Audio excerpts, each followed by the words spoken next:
Hello students, how are you. आज हम बात करेंगे चैप्टर नंबर 4 10th क्लास द्विघात समीकरण यानी कि क्वाड्रेटिक इक्वेशन। बहुत इंपॉर्टेंट चैप्टर है और ये चैप्टर करने से पहले आपको बहुपद के बारे में पता होना चाहिए, उसकी भी थोड़ी सी हम रिवीजन करेंगे। और इस चैप्टर करने से पहले यदि आप चैनल पर नए हो तो इस चैनल को शेयर, सब्सक्राइब, लाइक, कमेंट सब कर दीजिए। आप करते हैं हम चैप्टर नंबर 4। देखिए द्विघात समीकरण। देखो बेटा, चैप्टर नंबर 4 द्विघात समीकरण से करने से पहले हमें कुछ बातें पता होनी चाहिए। द्विघात समीकरण से पहले आपने यदि याद हो सेकंड चैप्टर किया था बहुपद। बहुपद में हमने बात की थी, ये देखो ax प्लस बी की बात की थी, ax square plus bx plus c की बात की, फिर ax cube plus bx square plus cx plus d, इन तीनों के बारे में बात की थी। ठीक है, तो ये था हमारा, क्या था, ये रैखिक बहुपद था। ठीक है, और ये हमारा क्या है, द्विघात बहुपद, जिसके बारे में आज चर्चा करने वाले हैं हम, द्विघात बहुपद। और ये क्या है आपका त्रिघात, इनके बारे में हमने बात की थी। ठीक है, आप देख सकते हो रैखिक जिसमें एक पावर हो, जिसमें दो पावर होती है सबसे बड़ी, वो क्या होता है द्विघात, जिसमें तीन होता है त्रिघात। हम किसकी बात, त्रिघात और रैखिक की बात नहीं करने वाले, सिर्फ किसकी बात करेंगे, द्विघात की बात करेंगे। अब द्विघात बहुपद है ये। अब आपका तो आया द्विघात समीकरण, ये क्या है द्विघात बहुपद। समीकरण क्या होता है अब हम उसके ऊपर चर्चा कर लेते हैं, फिर मैं इसके ऊपर वापस आऊंगा। समीकरण क्या होता है, जिसको हम इक्वेशन बोलते हैं।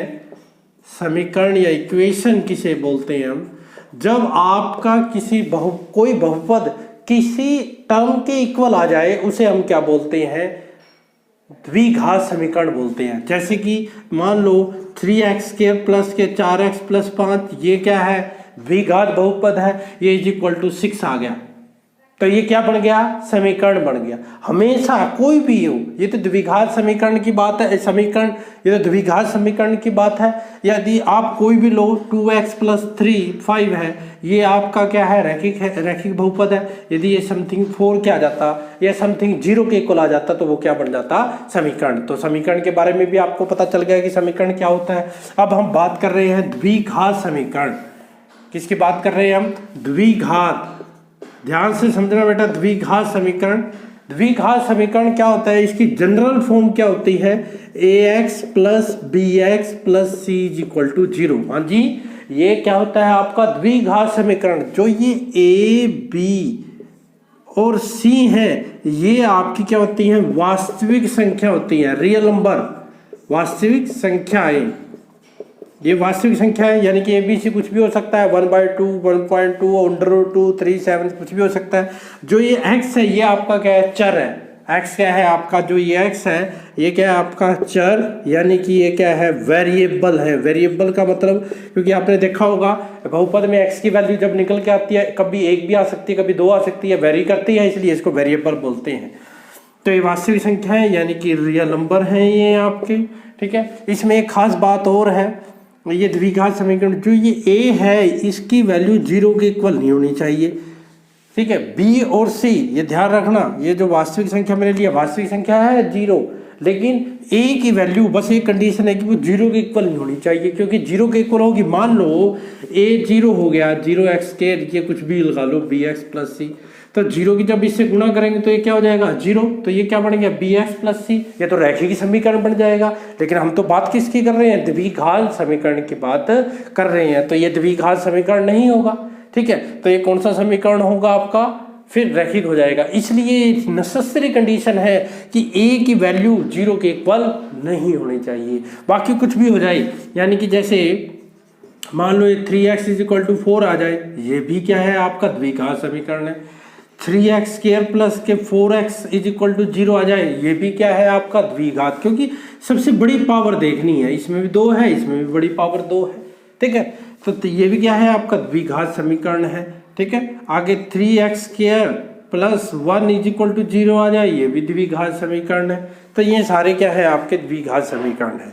द्विघात समीकरण में खास बात आपने ध्यान रखना है, जब आप सोल्व करेंगे, क्वेश्चन सोल्व करेंगे, सबसे पहले आप बड़ी पावर लिखते हैं 2, फिर उसके बाद आप क्या लिखते हैं 1 पावर, फिर क्या लिखते हैं अचर पद यानी कि कांस्टेंट टर्म लिखते हैं। समझा आ गया? तो ये आपको ध्यान रखना है, ये पहचान करनी है कि द्विघात समीकरण कैसा होता है। ax² bx plus c, a b c क्या होते हैं? ये आपके वास्तविक संख्याएं होती हैं। a की वैल्यू 0 के बराबर नहीं होनी चाहिए, और ये जो x है ये क्या वेरिएबल है, x भी आ सकता है y भी आ सकता है, यानी कि a ऐसी भी हो सकती थी ay² plus by plus c is equal to 0, ऐसी भी हो सकती थी। यहाँ अब चर क्या है आपका? y है, वेरिएबल क्या है आपका? y है, तो आप ऐसे भी लिख सकते हो। तो द्विघात, ये था आपका द्विघात समीकरण। अब हम करते हैं एक्सरसाइज 4.1 जो कि बहुत इंपॉर्टेंट है। क्यों इंपॉर्टेंट है? इससे हम पहचान करना सीखेंगे कि ये द्विघात समीकरण है कि नहीं। तो करते हैं हम एक्सरसाइज 4.1। देखिए एक्सरसाइज 4.1 का पहला क्वेश्चन आपको 8 पार्ट में दे रखा है। इसकी स्टेटमेंट क्या है? जांच कीजिए कि निम्न द्विघात समीकरण है। क्या आपको पूछ रहा है कि जो ये 8 पार्ट दे रखे हैं ये आपने जांच करने हैं कि ये द्विघात समीकरण है कि नहीं। तो द्विघात समीकरण अभी बताया मैंने, ax² plus bx plus c is equal to 0। यदि इस फॉर्म की कोई टर्म है तो उसको हम क्या बोलेंगे? द्विघात समीकरण बोलेंगे। अब हम इसको 1 बाय 1 सॉल्व करते हैं। 8 पार्ट है, जिसमें से कुछ मैं करूँगा, कुछ आपके लिए एक्सरसाइज के लिए छोड़ूंगा। देखो पहला पार्ट जल्दी से जल्दी करते हैं। कैलकुलेशन ध्यान से करनी है आपने, और इसके लिए कुछ आपको सरल समीकरण आइडेंटिटी आनी चाहिए, वो लिख देता हूँ मैं। a प्लस बी का स्क्वायर क्या फार्मूला होता है? a का स्क्वायर plus 2ab plus b square. कई बच्चे a² plus b square plus 2ab वो भी कर सकते हैं। a माइनस बी का क्या फार्मूला होता है? a² minus 2ab plus b square होता है। ठीक है, अभी इसी में यही यूज करेंगे। अच्छा एक और है, a माइनस बी की पावर 3 वो क्या होता है? a की power 3 minus 3a² b plus 3ab² minus b की पावर 3। ठीक है, ये 3 आइडेंटिटीज का हम यूज करेंगे। देखो करते हैं। पहले ये देखो, पहले में ये लगेगी a प्लस बी का स्क्वायर क्या फार्मूला है? x² प्लस 2ab यानी कि 2x plus 1 is equal to 2 की मल्टीप्लाई कर दो तो क्या आ जाएगा? 2x माइनस 6 आ जाएगा। ठीक है, इसको कर रहे हैं हम। ax² प्लस 2x प्लस 1 इसको इधर ले आओ, माइनस 2x हो जाएगा, माइनस है, प्लस इज इक्वल टू 0। इधर ये सारा इधर ले आए तो इधर क्या बच गया आपका? 0 बच गया। 2x ये प्लस का है माइनस का कट गया। x² plus 1 plus 6 7 is equal to 0। क्या ये इस जैसा है? मैंने आपको एक बात कही थी कि b और c 0 हो सकते हैं लेकिन a 0 नहीं होना चाहिए। ये देखो x² तो है, x² के साथ में कितना है? a। ठीक है, तो यह क्या लिख देना है? यह द्विघात समीकरण है। यह द्विघात समीकरण है। बहुत सिंपल सा, आपने बस यही क्वेश्चन है, ये खत्म हो। इसको सॉल्व करना, इसको जो x की वैल्यू है वो निकालना हम बात करेंगे। अगली जो 2, 3, 4 एक्सरसाइज है उसमें बात करेंगे। इसमें सिर्फ ये बताना है कि द्विघात समीकरण है कि नहीं। तो ये द्विघात समीकरण है। ठीक है, अब हम करते हैं सेकंड पार्ट। देखो कितना आसान है ये। सेकंड पार्ट क्या है बेटा आपका? x² माइनस के 2x माइनस 2 3 माइनस x। ये है x² minus 2x minus 2 minus 3। आप सोल्व करेंगे, इसका तो कुछ कर नहीं सकते, इसको माइनस से मल्टीप्लाई करेंगे, minus 6 minus minus plus, calculation ध्यान से।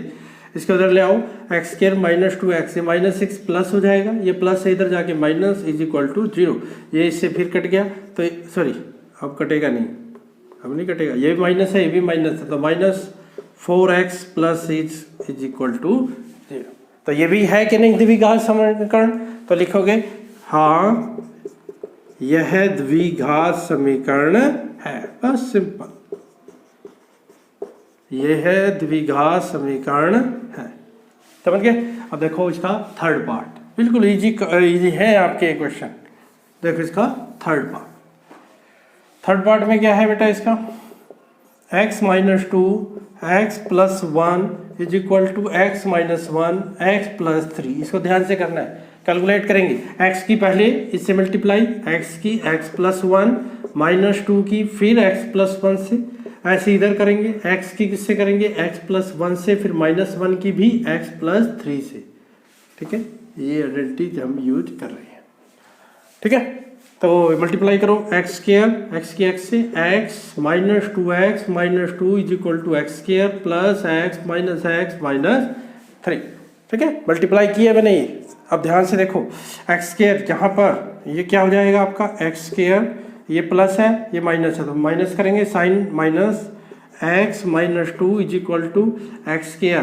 ठीक है,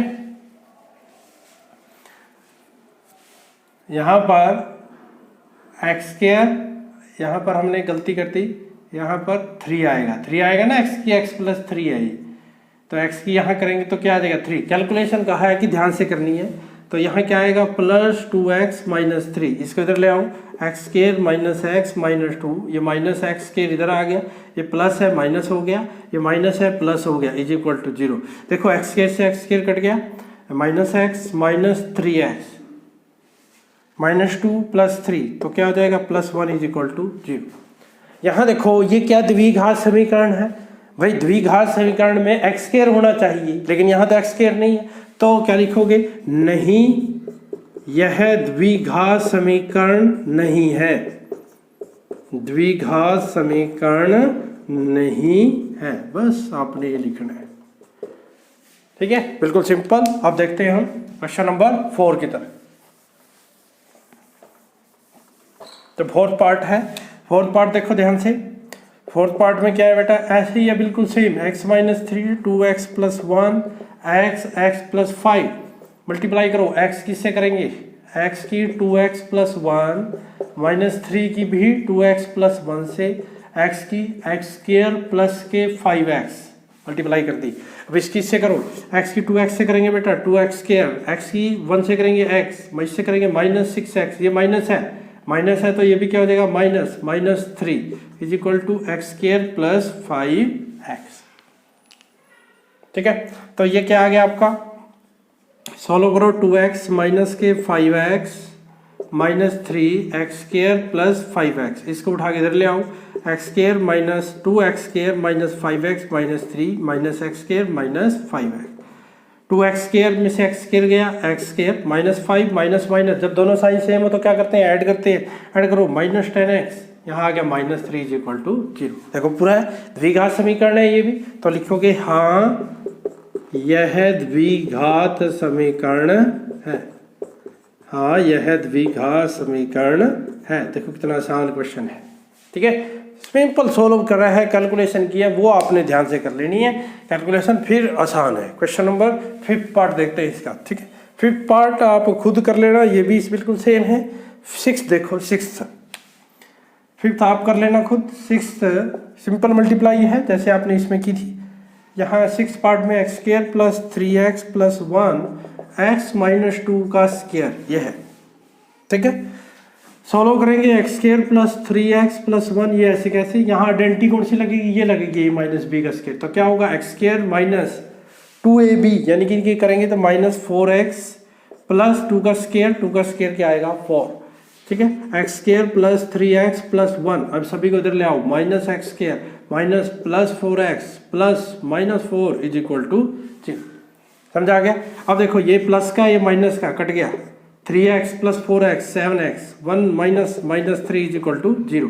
तो यहाँ पर एक्स स्क्र नहीं है, तो एक्स स्क्र नहीं है तो नहीं यह द्विघात समीकरण नहीं है, नहीं यह द्विघात समीकरण नहीं है, समीकरण नहीं है। ठीक है, ये था आपका 6th पार्ट, बिल्कुल आसान। ध्यान आपने ये रखना है कि एक्स स्क्र जरूर होना चाहिए, यदि एक्स स्क्र नहीं तो द्विघात समीकरण नहीं। ठीक है, अब बात करते हैं हम नेक्स्ट, यानी कि जो आपका, ठीक है, विदाउट कैलकुलेशन नहीं बता देना कि 3 पावर देख के, जैसे इसमें 3 पावर है, विदाउट देख के कह दो x प्लस 2 की पावर 3 इज इक्वल टू क्या दे रखा है, ये दे रखा है 2x एक्स स्क्र माइनस 1।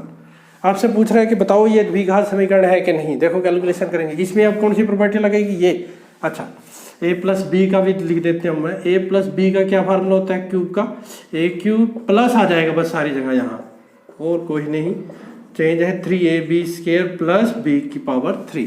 तो यहाँ क्या हो जाएगा, x की power 3 plus 3a square, a क्या है x, x square into 2 plus 3 into x into b square का मतलब 2 स्केयर, ठीक है, प्लस बी क्यूब यानी कि 2 का क्यूब क्या होगा 8, इसके मल्टीप्लाई कर दो 2x की पावर 3 माइनस के 2x, ठीक है। यहाँ पर ये आइडेंटिटी लगा दी मैंने, ए की वैल्यू x है, b की वैल्यू 2 है, इसमें वैल्यू पुट कर दी, कैलकुलेशन किया।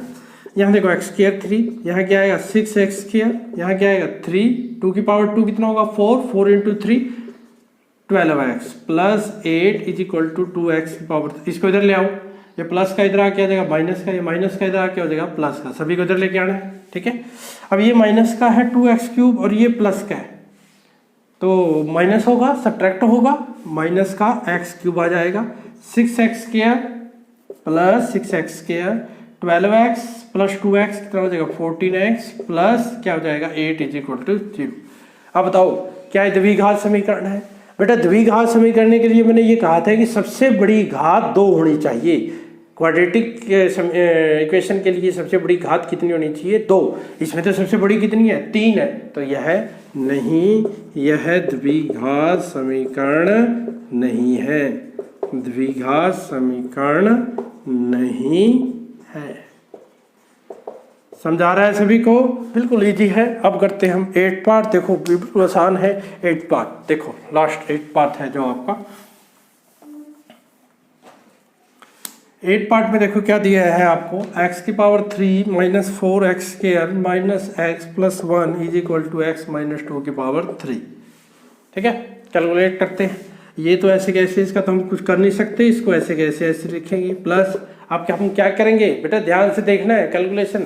a माइनस बी का क्यूब तो कौन सी आइडेंटिटी लगेगी, ये आइडेंटिटी लगेगी। ध्यान से देखो x तो क्या आएगा a का cube x cube minus 3 a square का मतलब x square into b plus 3a x b का क्यूब माइनस b क्यूब यानी कि 2 क्यूब।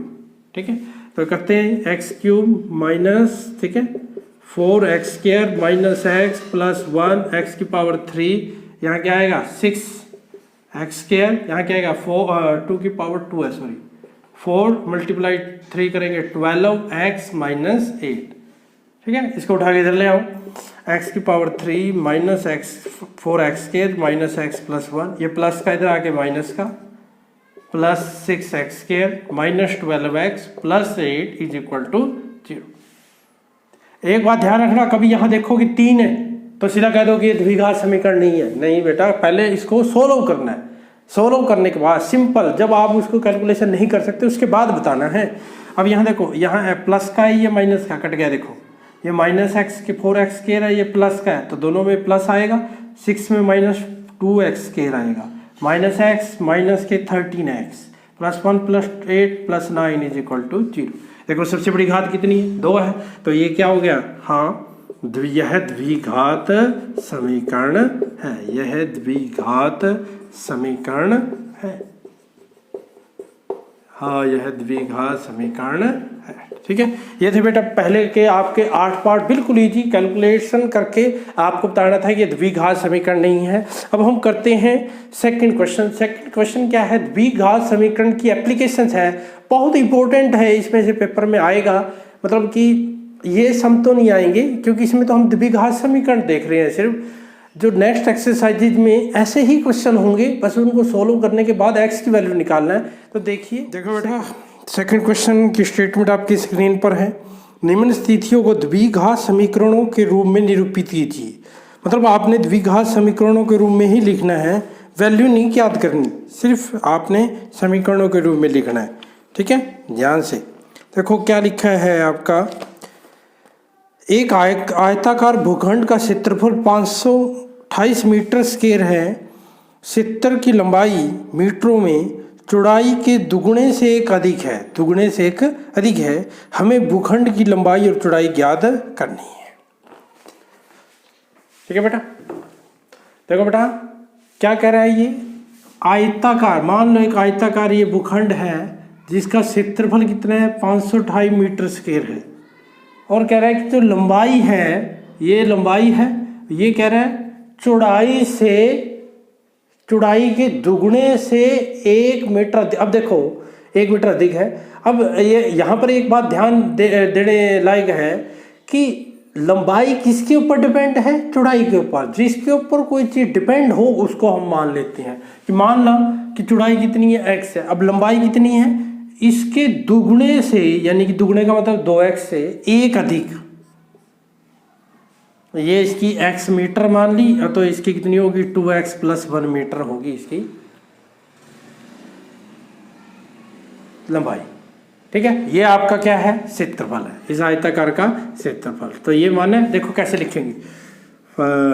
सेकंड का फर्स्ट है तो क्या लिखेंगे? माना आयताकार भूखंड की लंबाई। सिंपल, बहुत आसान क्वेश्चन है ये। भूखंड की लंबाई, ठीक है, वो क्या मान ली? x। और चौड़ाई क्या मान लो? y।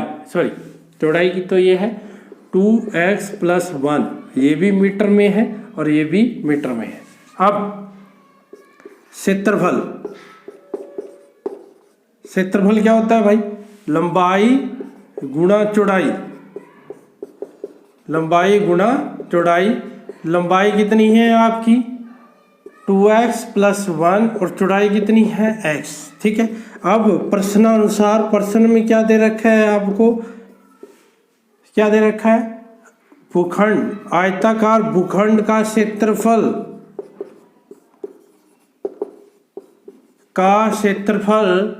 क्या दे रखा है आपको? 528। और यहाँ से क्या आया?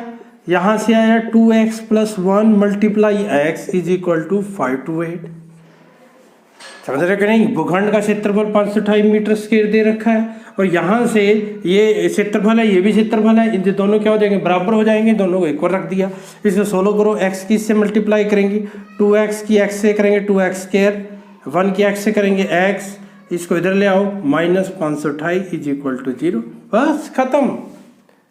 इसने कहा था कि द्विघात समीकरण के रूप में निरूपित कीजिए, ये कर दिया। ये द्विघात समीकरण तो है। तो यहीं पर ये पहला क्वेश्चन क्या होता है? खत्म होता है। बेटा इसके आगे जब हम क्वेश्चन करेंगे, क्योंकि अभी हम द्विघात समीकरण को सीख रहे हैं, तो ये द्विघात समीकरण की व्यवहारिक जीवन, यानी कि एप्लीकेशन है ये क्वाड्रेटिक इक्वेशन की। ठीक है, अब करते हैं हम इसका सेकंड पार्ट। बहुत ईजी है सेकंड पार्ट भी। ध्यान देखो बेटा, सेकंड पार्ट की स्टेटमेंट आपकी स्क्रीन पर है। 2 क्रमागत धनात्मक पूर्णांकों का गुणनफल 306 है। हमें पूर्णांकों को ज्ञात करना है। क्या कह रहा है ये? क्रमागत पूर्णांक क्या होते हैं बेटा? जैसे पूर्णांक नेगेटिव भी होते हैं, पॉजिटिव भी होते हैं। पूर्णांक क्या होते हैं? जैसे 1, 2, 3, 4। यदि आप देखो क्रमागत का मतलब क्या है? जैसे 1 है, 1 के बाद क्या आएगा? 2। ये क्रमागत है, मतलब एक दूसरे के बाद क्रमागत, जो क्रमानुसार हो।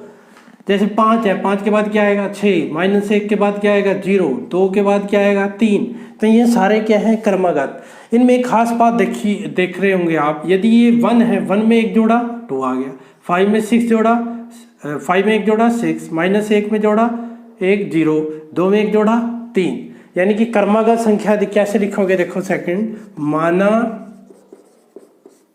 क्रमागत पूर्णांक क्या है? एक x है, दूसरा क्या होगा? x + 1। समझ आ गया कि नहीं? एक तो मान लो 1 है, तो उससे अगला कैसे निकालोगे? इसमें 1 जोड़ोगे 2 आ जाएगा। 5 है तो 6 कैसे आएगा? 1 जोड़ोगे। तो ये क्रमागत है, मतलब 1 ऐड करने के बाद प्रश्नानुसार, क्योंकि उनका गुणनफल दे रखा है आपको, तो क्या लिखोगे? प्रश्नानुसार। ठीक है, प्रश्नानुसार गुणनफल कितना दे रखा है? 306 का गुणनफल का मतलब इनकी गुणा कर दो, x + 1 306 के बराबर आ गया। गुणा कर दो, x² + x इधर आ जाएगा, -306 = 0। बस खत्म। आपको क्या करना है? द्विघात समीकरणों के रूप में लिखना है। लिख दिया। ठीक है, इसको आगे सोल्व हम नेक्स्ट एक्सरसाइज में करेंगे। तो ये आपका क्या हो गया? सेकंड पार्ट हो गया। अब करते हैं हम थर्ड पार्ट। देखिए थर्ड पार्ट। तो ये बेटे थर्ड पार्ट आपकी स्क्रीन पर है। रोहन की माँ उससे 26 वर्ष बड़ी है। रोहन की माँ उससे 26 वर्ष बड़ी है। उसकी आयु का गुणनफल अब से 3 वर्ष पश्चात 360 हो जाएगा, मतलब 3 वर्ष के बाद 360 हो जाएगा उनकी गुणा, आयु का गुणा, गुणनफल। हमें रोहन की वर्तमान आयु ज्ञात करनी है। ठीक है, देखो बेटा क्या करेंगे, वही पहला थर्ड पार्ट है, माना रोहन की आयु, माना रोहन की वर्तमान आयु। ऐसे क्वेश्चन हमने सेकंड चैप्टर में भी किए थे, सॉरी सेकंड चैप्टर कह रहा हूँ, थर्ड चैप्टर में भी किए थे। ठीक है, एक्स वर्ष, ये ध्यान रखना, थोड़ा सा फर्क है सेकंड और उसमें, थर्ड और फोर्थ में। रोहन की वर्तमान आयु एक्स, रोहन की माँ कितने वर्ष बड़ी है उससे, रोहन की माँ की आयु, उनकी आयु है वर्तमान आयु, रोहन की माँ की भी, रोहन की माँ की उससे 26 वर्ष बड़ी है, यानी कि x + 26 हो जाएगा, 26 वर्ष बड़ी। ठीक है, अब क्या कह रहा है कि 3 वर्ष बाद, तो क्या लिखोगे, 3 वर्ष बाद या पश्चात भी लिख सकते हो, रोहन की आयु, 3 वर्ष पश्चात रोहन की आयु क्या होगी भाई, x + के 3 हो जाएगी, 3 साल बड़ा हो जाएगा वो। 3 वर्ष बाद रोहन की माँ की आयु, रोहन की माँ की आयु कितनी होगी, x + 26, उसमें 3 जोड़ दो, इसमें 3 जोड़ेंगे तो कितनी हो जाएगी, x + 29 वर्ष हो जाएगी। ठीक है, प्रश्नानुसार क्या कह रहा है कि 3 वर्ष बाद उसकी और रोहन की और रोहन की माँ की आयु का गुणनफल कितना हो जाएगा, 360 हो जाएगा। क्या लिखा है, 3 वर्ष बाद उसकी और उसकी माँ की आयु, उसकी का मतलब रोहन की आयु का गुणनफल कितना हो जाएगा, 360, यानी कि ये x + 3 है और दूसरा वो कौन है x, वो कितना हो गया, x + 29, 360 के बराबर हो गया। दोनों की आयु 3 वर्ष बाद रोहन की आयु कितनी है, x + 3, उसकी माँ की कितनी है, x + 29, इन दोनों की आयु का गुणनफल गुणा कर दी 360।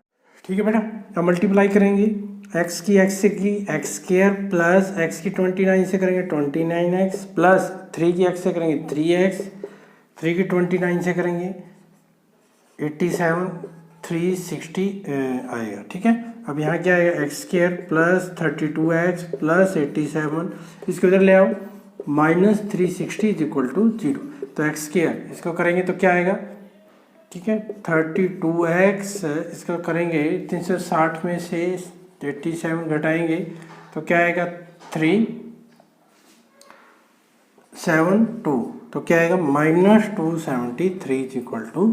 ठीक है बेटा, हमें द्विघात समीकरण ही लिखना था, कहा था आपको कि रोहन की आयु ज्ञात करें। रोहन की आयु हम क्या करेंगे, ज्ञात करेंगे, लेकिन उसका मेथड अभी आपको पता नहीं, वो मेथड हम नेक्स्ट एक्सरसाइज में करेंगे। ये था आपका 4th पार्ट। अब हम करते हैं इसका जो लास्ट पार्ट है, 5th पार्ट है, वो देखो लास्ट पार्ट।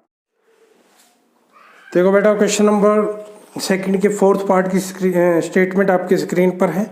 एक रेलगाड़ी 480 किलोमीटर की दूरी समान चाल से तय करती है। समान का मतलब एक जैसी चाल है हमेशा। यदि उसकी चाल 8 किलोमीटर पर आवर, 8 किलोमीटर प्रति घंटा कम होती, यदि कम होती तो वो उसी दूरी को तय करने में 3 घंटे अधिक लेती। कितने घंटे अधिक लेती, 3 घंटे अधिक लेती। हमें रेलगाड़ी की चाल ज्ञात करनी है, रेलगाड़ी की चाल ज्ञात करनी है।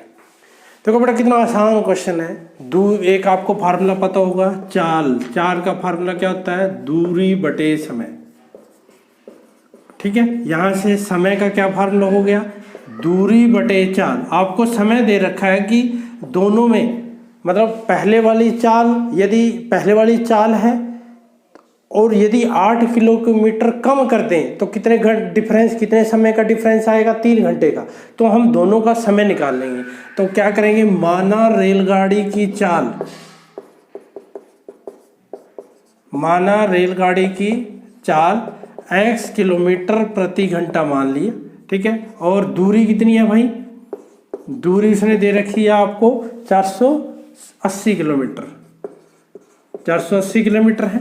समय कितना होगा भाई, देखो समय का फार्मूला अभी अभी लिखा, क्या होता है, दूरी डिवाइड बाय 4। तो दूरी कितनी है 480 और चाल कितनी है x, ठीक है। 8 किलोमीटर प्रति घंटा कम होने पर रेलगाड़ी की चाल कम होगी तो क्या होगा, x-8 हो जाएगा। किलोमीटर कम होगी ना, पहले x थी, अब स्पीड कितनी होगी, 8 किलोमीटर कम कर दी तो कम कर दी, और दूरी इतनी है तो समय कितना होगा हमारे पास, समय वही दूरी बटे चाल, समय तो दूरी तो वही है ना, तो 480 डिवाइड बाई x -8, ठीक है। ये भी समय प्रश्नानुसार। अब प्रश्नानुसार क्या कहा कि यदि कम कर दें तो आपका क्या होगा, दोनों का अंतर कितना है, 3 घंटे। कितने का अंतर है, 3 घंटे। तो ज़्यादा समय कौन लेगी, ये लेगी, जिसकी स्पीड कम होगी, चाल कम होगी, वही ज़्यादा टाइम लेगी। तो इसको पहले लिखेंगे 480 डिवाइड बाई x -8, और यहाँ क्या आएगा 480 divide x is equal to क्या आएगा 3 घंटे। यहाँ पर बच्चे बड़े गलती करते हैं, कई बार इसको पहले लिख देते हैं। बेटा ये 3 घंटे जब स्पीड 8 घंटे जब स्पीड कम होगी, 8 किलोमीटर प्रति घंटा स्पीड कम होगी, तो स्पीड कम होगी तो टाइम क्या वो ज़्यादा लेगी। तो ज़्यादा वाले टाइम में से कम वाला टाइम आपने क्या करना है, सब्ट्रैक्ट करना है। वैसे भी यदि आप देखो 1/2 1/3, जहाँ नीचे वाली चीज़ छोटी होती है वो चीज़ क्या होती है, बड़ी होती है। तो यहाँ नीचे वाली चीज़ छोटी है, x है, x -8, और यहाँ क्या है x है, तो छोटी वाली कौन सी है, ये, तो ये बड़ी होगी। तो यहाँ पर ये ध्यान रखना है, ठीक है बच्चों। अब इसको कैलकुलेट करते हैं, देखो कैलकुलेट, एलसीएम लेंगे, एलसीएम, ठीक है, इसका एलसीएम लो, एलसीएम कितना आएगा इसका, x -8 से x -8 कट गया, यहाँ क्या आ गया 480x आ गया, माइनस x से x कट गया, इससे करेंगे तो क्या आएगा मल्टीप्लाई 480 की x -8 से मल्टीप्लाई इज इक्वल टू 3/1। इधर क्रॉस मल्टीप्लाई करते हैं, देखो कैसे करेंगे, ठीक है।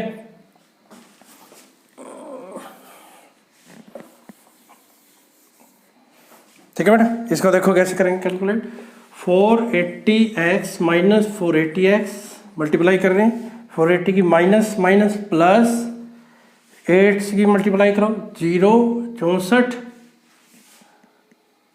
0 8 की 8 से करेंगे 64 32 32 और 38 इज इक्वल टू, इसकी से 3 से मल्टीप्लाई करेंगे तो क्या आ जाएगा 3x x -8, ठीक है।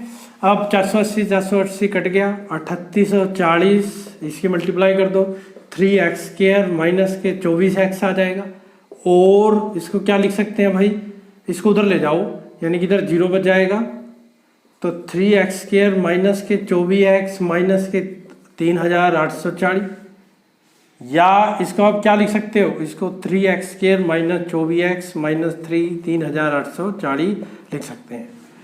3 से आप 3 से भाग भी कर सकते हो यहाँ पर, क्योंकि तीनों 3 से कट रहे हैं, ये भी 3 से भाग हो जाता है, ये भी है। तो 3 से भाग करने पर मैंने कहा था जब कॉमन आए तो उसे भाग कर दिया करो, भाग करने पर भाग करेंगे तो यहाँ आ जाएगा x² माइनस यहाँ क्या आ जाएगा 8x, यहाँ करेंगे 3 एकम 3, 3 दूनी 6, 3 अठे 24 इज इक्वल टू 0। तो ये आ गया आपका x² माइनस के 8x minus 1280 is equal to 0। ये आपका द्विघात समीकरण हो गया।